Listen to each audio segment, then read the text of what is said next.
repas sont gratuits et les fleurs aussi. C'est la fête, la fête. C'est comme un grand coup de soleil, un vent de folie. Rien n'est plus pareil aujourd'hui. Eh oui, c'était les sapins, c'était les sympas.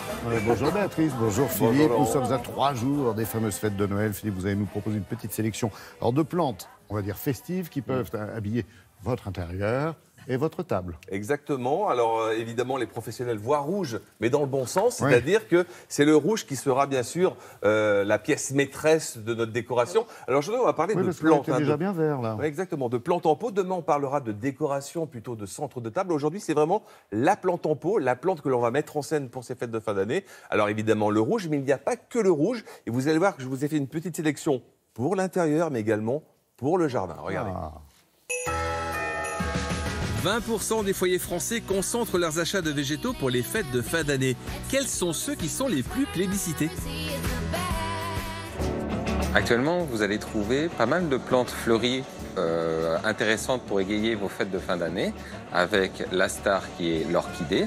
L'autre plante fleurie pour un intérieur bien chauffé, ça sera le poinsettia, que l'on peut agrémenter de paillettes sur ses fleurs pour la rendre encore plus festive. Les cactus de Noël auront l'avantage de fleurir en cette période sans être trop arrosés. La tendance de cette année, ce sont vraiment des plantes qui vont apporter une floraison, mais aussi du parfum. Pour les jasmins en fleurs, en ce moment, vous allez trouver deux variétés. Celle de Chine va produire beaucoup de petites fleurs et l'autre de Madagascar qui a une fleur beaucoup plus importante, mais de coloris que blanc. Rouge Noël comme la langue de feu ou l'anthurium, une plante coriace qui refleurit facilement et dont la durée de floraison est à toute épreuve. On la trouve aussi facilement en fleurs coupées pour ces fêtes de fin d'année. L'arrosage doit être modéré en laissant la terre du pot sécher. Coriace aussi est redevenu tendance ces derniers mois, les Guzmania, des broméliacées à toute épreuve. Il existe 1001 couleurs de bractées. Plantez-les dans des jardinières pour un effet plus imposant. Attention, leurs racines redoutent les excès d'eau. Cadeau aussi avec cette grande tendance de verrines allongées qui contiennent des épiphytes. Presque sans entretien, on retrouve des tillandsias et autres merveilles. Une légère pulvérisation non calcaire suffit à les contenter. Vert aussi avec la folie des terrariums. Toutes les formes sont permises, en respectant bien sûr les besoins des plantes.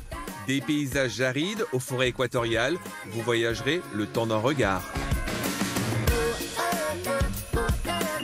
Le feuillage gris est très tendance, mais d'autres végétaux d'extérieur marqueront aussi la fin d'année. Une variété de Pittosporum tedifolium, ça s'appelle Irene Patterson, qui a un feuillage blanc qui illumine les jardins. C'est une plante qu'on peut mettre en pot ou pour faire des petites taches de couleur dans des petits massifs. Attention à l'excès d'eau. On a un très beau Nandina, c'est une variété qui est bicolore, qui est très jolie, c'est une nouvelle variété qu'on commence à voir de plus en plus, ça s'appelle la Twilight. Ce sont des Nandinas qui ne sont pas des grands développements et qui donnent des couleurs dans les jardins pour des petits massifs. L'Ocuba Golden King se distingue par un feuillage original, éclaboussé et moucheté de jaune. On observe pour les fêtes de fin d'année de jolies petites baies rouges sur les pieds femelles. Alors là, nous avons une Daphné qui est très jolie, qui est bicolore. Elle est panachée, c'est une plante de terre de bruyère qui a besoin aussi de lumière puisqu'elle fleurit rose et en plus elle est très odorante.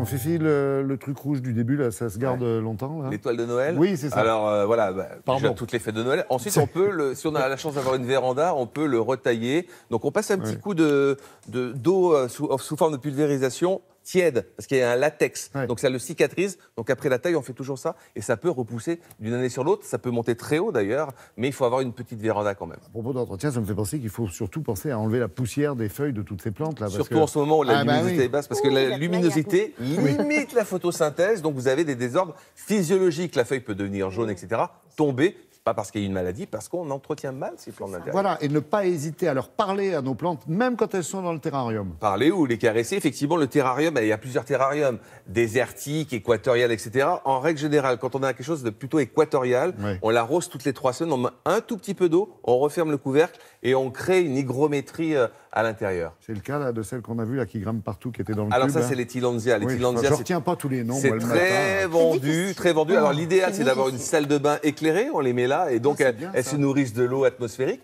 Si on n'en a pas, on pulvérise régulièrement avec de l'eau non calcaire. Ouais, le cactus de Noël, c'est quand même un truc de dingue aussi. Le cactus de Noël, c'est une plante qui revient à la mode. Elle est rose, elle est jaune, elle est rouge pour les fêtes de fin d'année. Quand elle est jaune, elle n'est pas très très jolie, mais quand elle se développe et qu'on les met en suspension, c'est vraiment une fontaine de jouvence et ça fleurit pendant 6 mois.